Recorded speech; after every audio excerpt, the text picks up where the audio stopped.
গরুর মাংস দিয়ে আজ খুবই চমৎকার একটা রেসিপি আমি আপনাদেরকে তৈরি করে দেখাবো। আর এটা গরম গরম ভাতের সঙ্গে খেতে এক কথায় অমৃত। আর যারা গরুর মাংস দিয়ে নতুন কিছু বানাতে চাইছেন তারা অবশ্যই এটা ট্রাই করে দেখতে পারেন। আমার কাছে তো ভীষণ ভালো লেগেছে, তাই আপনাদের সাথে রেসিপি শেয়ার করলাম। আশা করছি আপনাদের কাছেও ভালো লাগবে। তো প্রথমে একটা প্যানে আমি 1 কাপ পরিমাণের মতো গরুর মাংস নিয়েছি। এখানে কিন্তু একদম সলিড মাংস নিয়েছি, কোনো হাড় থাকবে না আর চর্বি থাকবে না। চাইলে আপনারা চর্বি বা হাড় সহ নিতে পারেন। আর একদম ছোট ছোট কিউব করে কিন্তু এই মাংসগুলোকে কেটে নিয়েছি। আবার আপনারা চাইলে কিন্তু মাংসগুলো এর থেকে একটু বড় বা এর থেকে আরও ছোটো করেও কেটে নিতে পারেন। তো আমি এখানে 1 কাপ পরিমাণের মতো আলু দিয়ে দিলাম। আলুগুলো কিন্তু সেম মাংসের মতোই কিউব করে কেটে নিয়েছি। তো মাংস যেহেতু 1 কাপ নিয়েছি, আমি 1 কাপ পরিমাণ আলু নিয়েছি। তো এখন গোটা মশলাগুলো দিয়ে দিব। এখানে একটা তেজপাতা দিয়ে দিলাম, 2টা দারুচিনির টুকরো দিয়ে দিলাম, আর সাথে 2টো এলাচ দিয়ে দিয়েছি।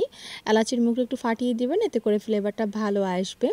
এখন এখানে 1/2 কাপ পরিমাণের মতো আমি পেঁয়াজ কুচি দিয়ে দিয়েছি। 1 চামচ পরিমাণের মতো হলুদ গুঁড়া আর 1.5 চামচ পরিমাণের মতো লাল মরিচের গুঁড়াটা এখানে আমি দিয়ে দিলাম। এখন দিয়ে দেব আমি 1.5 চামচ পরিমাণের মতো ঘরে বানানো গরম মশলা গুঁড়া। আপনারা চাইলে অন্য যে কোনো মশলা অথবা বাজারে কেনা গরম মশলাটাও দিতে পারেন। এরপর আমি এখানে 1 টেবিল চামচের মতো আদা রসুন বাটা একসাথে দিয়ে দিলাম। স্বাদ মতো লবণ দিয়ে দিয়েছি। আর আমি এখানে 1/2 চামচ পরিমাণের মতো গোলমরিচের গুঁড়া দিয়ে দিয়েছি একটু ঝাল ঝাল করার জন্য। এখন আমি এখানে 1 টেবিল চামচের মতো সয়াবিন তেল দিয়ে সব কিছুকে খুব ভালো করে মেখে নিব। হাতে যদি সময় থাকে তাহলে মাংসটাকে মেখে কিছুক্ষণের জন্য ম্যারিনেট করে নিতে পারেন। তো আমার হাতে একদমই সময় নেই, তো আমি মাখানোর সাথে সাথে এটাকে চুলায় রান্না করে নিব। আমি সবসময় গরুর মাংসকে এভাবে মেখে রান্না করি, আমার কাছে অনেক বেশি সহজ মনে হয় আর খেতেও অনেক বেশি মজার হয়। সবসময় আমার মাকে দেখি আমি গরুর মাংস উনি মেখে এভাবে বসিয়ে দেয় আর কি, তাই আমিও সেরকমটাই করি। আপনারা কে কে করেন অবশ্যই কমেন্ট করে আমাকে জানাতে পারেন। তো এখন এইটাকে চুলায় বসিয়ে আমি কিছুক্ষণের জন্য কষিয়ে নিব। চুলার আঁচটাকে এই পর্যায়ে হাইতে রাখতে হবে। এটাকে ভালো করে একটু কষিয়ে তারপর আবারও কষানোর জন্য আমি পরিমাণ মতো পানি দিয়ে দিলাম।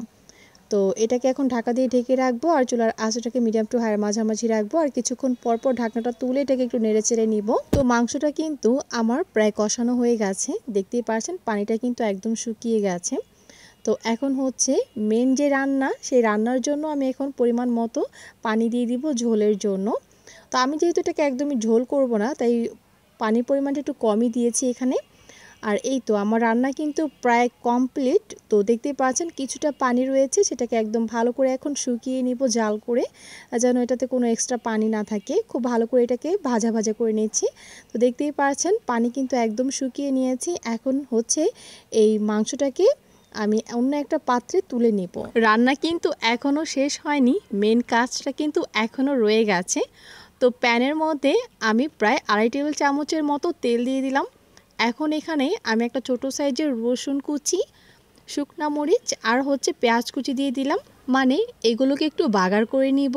আমি মাংসগুলোকে এই তেল আর রসুন পেঁয়াজের মধ্যে একটু ভাজা ভাজা করে নিব। এতে করে কি যে সুন্দর একটা ফ্লেভার আসে কি আর বলবো। আপনারা যখন এটা ট্রাই করবেন তখনই বুঝতে পারবেন। তো যখন এগুলো একটু হালকা বাদামি রং হয়ে যাবে তখন সেই রান্না করে রাখা মাংসটা আমি এর মধ্যে দিয়ে দিব। আর এখানে কিন্তু একটু তেলের পরিমাণটা বেশি দিতে হবে, কারণ এই তেলেতেই কিন্তু এই মাংসটা ভাজা ভাজা করে নিতে হবে। এটাকে যত তেলে ভাজা ভাজা করে নিচ্ছি, রসুন আর শুকনো মরিচের কি যে সুন্দর একটা অ্যারোমা বের হচ্ছিল কি আর বলবো।